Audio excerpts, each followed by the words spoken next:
Una posibilidad muy concreta de interferir en el metabolismo tumoral es el uso de la inhibición competitiva. En enzimología, la curva que describe el comportamiento de una reacción, la velocidad de una reacción, que considera en este eje la velocidad máxima alcanzable y en este otro eje la concentración de los sustratos, tiene una apariencia como la que sigue. Esto es una asímptota al final, o sea, realmente nunca llega a Vmax, la velocidad máxima de la reacción. Y esto describe de alguna manera el comportamiento natural, normal de una enzima. De una manera aproximada podemos decir a la mitad de esta velocidad hay algún punto donde podemos decir que este es la mitad de Vmax, y en este punto, si prolongamos nuestra recta, encontramos entonces que podemos proyectarla hacia el eje de la concentración de sustratos, y a esto le llamamos, por supuesto, los médicos se acordarán de cuando estudiaron esto hace mucho, KM.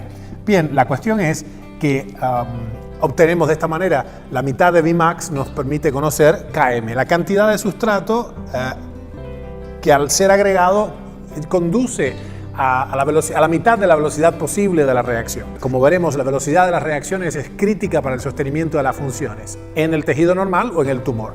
Si yo agrego un inhibidor, es decir, una sustancia que se parece al sustrato común de esta enzima, pongamos que esta es la hexoquinasa. Como sabemos, la hexoquinasa 2 está sobreexpresada tremendamente en el cáncer y es una de los ejes directores junto con el GLUT1, los transportadores del efecto Warburg.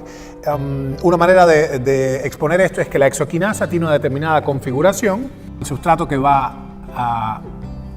sobre el cual va a operar en su sitio catalítico, en su sitio activo, tiene esta estructura que ella reconoce.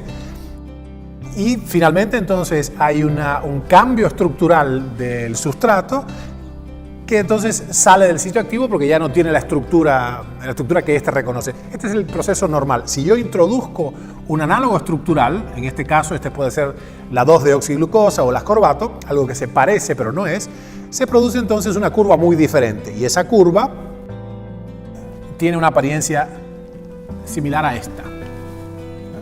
He ganado entonces una cierta velocidad, una cierta ventaja. ¿Por qué? Si yo extiendo, recordemos que esta es la mitad de Vmax, si yo extiendo mi mitad de la velocidad, puedo entonces entender que KM es significativamente mayor. Yo necesito una mayor cantidad de sustrato para alcanzar esa misma velocidad media, digamos. La cuestión es que esto nos da una ventaja porque hace como si detiene un avión en el aire. Es decir, la velocidad de las reacciones es crítica. Recordemos que la velocidad de las reacciones es proporcional a la concentración de los sustratos, ¿sí? Y si entonces yo tengo un sustrato falso, un sustrato cuya apariencia, cuya estructura, cuya, vamos a decir, estereometría es semejante a la del sustrato natural, pero su actividad intrínseca no lo es, tengo entonces un enlentecimiento. Aquí hay una lucha. Recordemos que lo que normalmente pasa es que este complejo, la enzima más el sustrato, dan entonces un complejo momentáneo, circunstancial, que después se deshace. Esto es una ligadura fugaz, efímera, es reversible. Cuando hay otro tipo de inhibición que es no competitiva, que es una inhibición irreversible, usualmente muy tóxica, donde hay uniones ya muy fuertes covalentes entre el inhibidor y la enzima, y esto da como resultado, decíamos, un complejo enzima-sustrato circunstancial, a cuyo término, cuando se deshace este complejo, entonces tenemos nuevamente la enzima que está incólume, no se modifica, justamente los catalizadores no sufren modificaciones estructurales, y algo que podemos llamar, si queremos, producto, en este caso. Está muy bien. Si hubiera acá un inhibidor no competitivo, un inhibidor irreversible con enlaces covalentes, esto sería una curva más o menos así.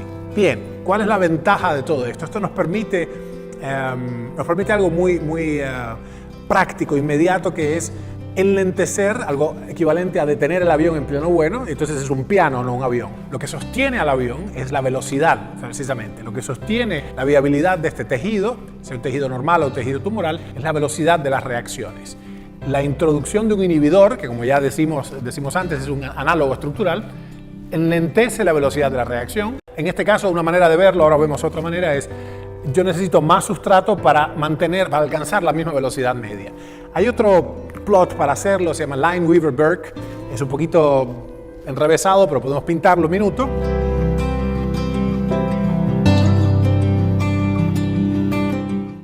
Donde tengo entonces representado de una manera un poquito diferente, esto sería 1 sobre Vmax, en este caso, consecuentemente 1 sobre la concentración de los sustratos.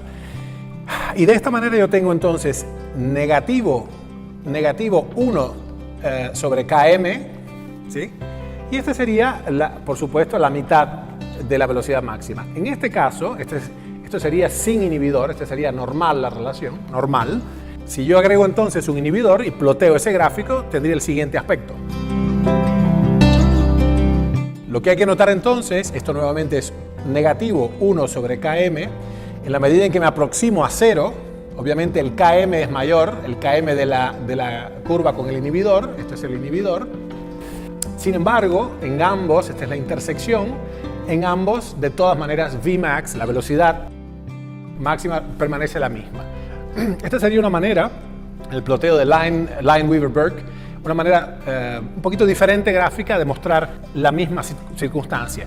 Lo que esto significa en el entorno clínico es que para yo poder alcanzar un control inhibitorio sobre esta enzima crítica del metabolismo tumoral, yo tengo que deprimir en primer lugar, como compiten ambos sustratos, tengo que deprimir en primer lugar la presencia del sustrato normal. Sería algo así, yo necesito que haya una cantidad mucho menor del sustrato normal y una cantidad lo más grande posible del inhibidor.